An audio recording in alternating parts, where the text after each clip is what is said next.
Best varicose wines చికిత్సనే పొందండి. నొప్పి లేని చికిత్స కోసం సంప్రదించండి ఎబిస్ హాస్పిటల్.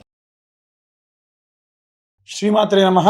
శ్రీ గురుభ్యో నమః. తదుపరి కన్యారాశి వారికి సంబంధించి ఈ యొక్క నవంబర్ 1 నుండి నవంబర్ 29 వరకు ఎలా ఉండబోతుంది, రుచక యోగం వీరికి యోగిస్తుందా లేదా అనేటువంటి విషయాన్ని ఇప్పుడు తెలుసుకుందాం. ఖచ్చితంగా ఈ యొక్క కన్యారాశి వారికి లగ్నంలో శుక్రగ్రహ సంచారం ఉండడం వలన ఇంట్లో ఉన్నటువంటి పరిస్థితులు అంత సేఫ్గా అంత శ్రేయస్కరంగా ఉండవు. ఏవైనా సరే మీ ఇంట్లో ఏవైనా ఖర్చు వల్ల కానీ ఏదైనా సరే అభిప్రాయ భేదాల వల్ల కానీ గొడవలు జరిగేటువంటి అవకాశం కనిపిస్తూ ఉంది. అలాగే ఏకాదశ స్థానంలో ఉన్నటువంటి గురువు స్నేహితులు కానీ ఇంకెవరన్నా కానీ మీకు మంచి సమయానికి ఆదుకుంటారు, సహాయం చేస్తారు. మనకు కన్యారాశి అనగానే కూడా బుధుడు రాష్ట్రాధిపతి. అట్టి బుధుడు 3వ ఇంట ఉన్నాడు. 3వ ఇంట బుధుడు, అది కూడా ఈ యొక్క బుధుడు రాష్ట్రాధిపతిగా ఉన్నటువంటి వారికి ఉంటే చాలా భయంగా ఉండేటువంటి వాళ్ళు, అసలు వీళ్ళకు మాటలు వచ్చా అని అనుకునేటువంటి వాళ్ళు మంచి ఎవరు ఎక్స్పెక్ట్ చేయనటువంటి టైంలో మాట్లాడతారు. ఎందుకు అంటే ఇక్కడ ఉన్నటువంటి కుజుడు కూడా దానికి సహాయం చేస్తాడు. కుజుడి లక్షణం ఏంటంటే విపరీతంగా ఏవైనా సరే అప్పటి వరకు ఒక పిల్లిలా ఉన్న వాళ్ళని పులిలా చేసేటువంటి తత్వం ఎవరికైనా ఉంది అని అంటే అది ఈ యొక్క కుజుడికి. కాబట్టి విశేషంగా కుజుడికి పూజ చేసుకోవడం వలన ఈ నెలలో వీరికి విశేష సత్ఫలితాలు కూడా పొందవచ్చు. ఇక కన్యారాశి వారికి సంబంధించి 6వ ఇంట రాహుగ్రహ సంచారం. 6th హౌస్ ఎప్పుడూ కూడా ఏంటంటే మీకున్నటువంటి ఏదైనా డిసిప్లిన్ రిలేటెడ్ ఇష్యూస్ కానీ ఏవైనా సరే మీరు ఎక్కడికన్నా వెళ్ళాలి అనుకుంటే వెళ్ళేటువంటి సమయపాలన విషయంలో కానీ మీరు అంతకు ముందు ఉన్నంత స్ట్రిక్ట్గా ఈసారి ఉండలేకపోతారు. అంతకుముందు మీరు టైంకి వెళ్ళేటువంటి వాళ్ళు ఇప్పుడు టైంకి వెళ్ళరు. ఎవరికన్నా మాట ఇచ్చి డబ్బులు ఇస్తా అంటే కూడా టైంకి అది ఇచ్చేస్తారు, కానీ ఈసారి ఇవ్వలేని పరిస్థితి. ఇవన్నీ కూడా రాహువు ఉన్నటువంటి స్థానాన్ని బట్టి మనం అనాలిసిస్ చేయడం జరుగుతుంది. 6th హౌస్లో. 7th హౌస్లో శని భార్యాభర్తలు ఇద్దరి మధ్యలో తగువులు ఎక్కువగా అయ్యే అవకాశం ఉంటుంది. అంతకు మునిపే చెప్పుకున్న మన లగ్నంలో శుక్రుడు వక్రంలో ఉంటే ఆటోమేటికల్గా ఇవన్నీ కూడా వస్తాయి. ఇవన్నీ కూడా ఏంటంటే ముఖ్యంగా రాజకీయ నాయకులకు సంబంధించి, ద్వితీయంలో సూర్యుడు వక్రంలో ఉన్నాడు కాబట్టి రాజకీయ నాయకులకి మీడియా వారికి అంత శ్రేయస్కరంగా ఉండదు.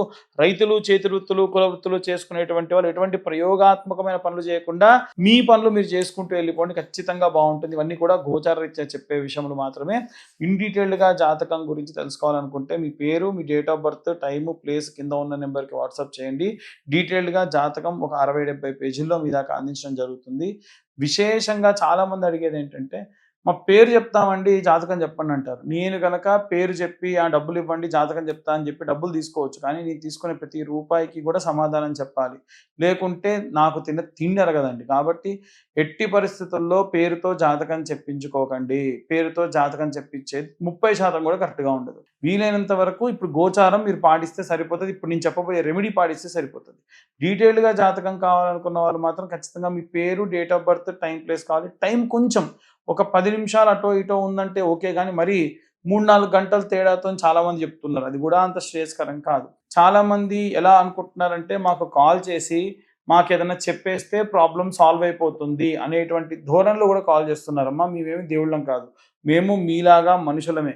కాబట్టి ఎట్టి పరిస్థితుల్లో మీరు ఏదో మాకు కాల్ చేసేసి మీ ప్రాబ్లమ్స్ చెప్పేస్తే అన్నీ సాల్వ్ అవుతాయి అనేటువంటిది కాదు. కానీ మేము ఏం చేస్తామనంటే మార్గదర్శనం అమ్మ. ఒక చీకట్లో ఉన్న వాళ్ళకి లైట్ వేసి చూపించేటువంటి స్థాయి వరకు మాత్రం మేము ఉన్నాం.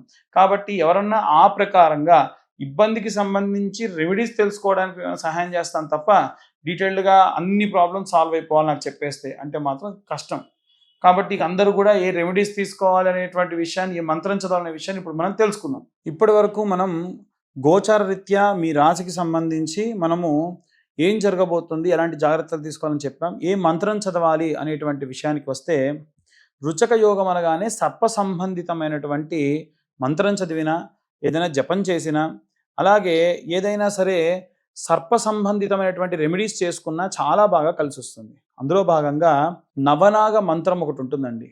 ఆ మంత్రాన్ని నిత్యం 11 సార్లు చదవడం వల్ల విశేషమైన సత్ఫలితాలు పొందవచ్చు. ఆ మంత్రం ఏమిటంటే అనంతం వాసుకిం శేషం పద్మనాభంచ కంబలం శంఖపాలం ధృతారాష్ట్రం తక్షకం కాళీయం తదా. మరొకసారి చెప్తున్నా మంత్రాన్ని. అనంతం వాసుకిం శేషం పద్మనాభంచ కంబలం శంఖపాలం ధృతరాష్ట్రం తక్షకం కాళీయం తదా.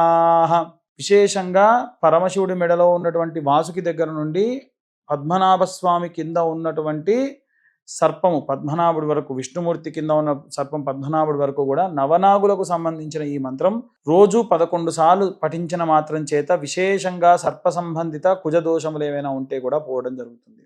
ఇవే కాకుండా ప్రతి మంగళవారం కూడా ఒక 11 మంగళవారాల పాటు ఈ కార్తీక మాసంలో, ఈ యొక్క నవంబర్ మాసంలో ఉన్న మంగళవారం నాడు ప్రారంభించి మీకు దగ్గరలో ఉన్న పూజా స్టోర్స్లో పుట్టమన్ను అనేది దొరుకుతుంది. మనం ఏదైనా వాల్మీకి విచ్ఛిన్న దోషం కానీ, ఏదైనా సర్పాన్ని సంహరించిన దోషం ఏమైనా ఉంటే కూడా అవన్నీ దోషములు కూడా ఈ యొక్క పుట్టను కూల్చడం వల్ల, పామును చంపడం వల్ల వస్తుంది. కాబట్టి పుట్టమన్ను తీసుకొని పోండి. ఏదైనా పూజా స్టోర్కి వెళ్ళి పుట్టమన్ను అడిగితే ఇస్తారు, అది 30-40 రూపాయల్లో ఉంటుంది.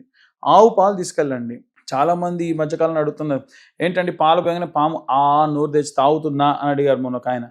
ఎట్టి పరిస్థితుల్లో పాలు పోసేది పాము కోసం కాదు, చాలా మిస్కన్సెప్షన్లో ఉన్నారు.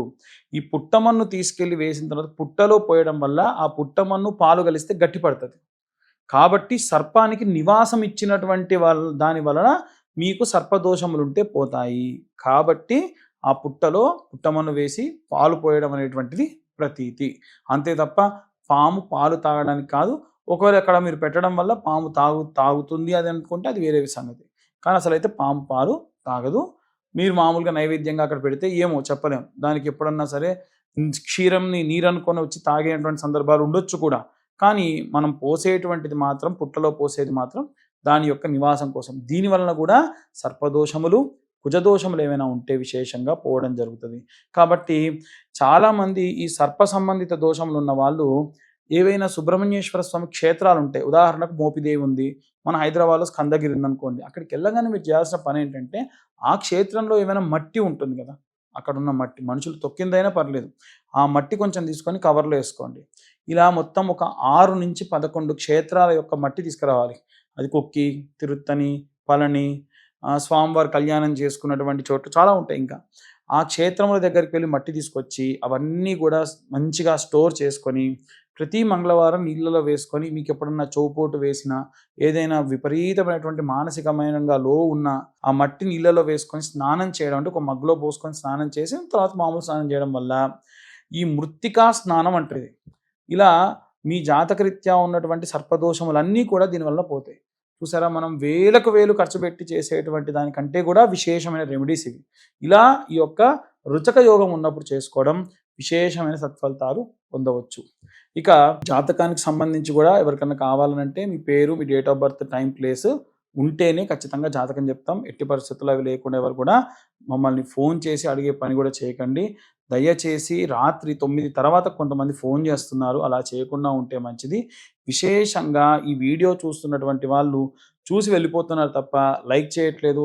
మేము చెప్పినటువంటి మ్యాటర్ కనుక ఇన్ఫర్మేటివ్గా ఉంటే ఇంకొంతమందికి షేర్ చేయండి, లైక్ చేయండి, సబ్స్క్రైబ్ చేసుకుంటే మాలాంటి వాళ్ళకి ఇంకా ఎంకరేజ్మెంట్గా ఉంటుంది. సర్వే జనా సుఖినో భవంతు. స్వస్తి.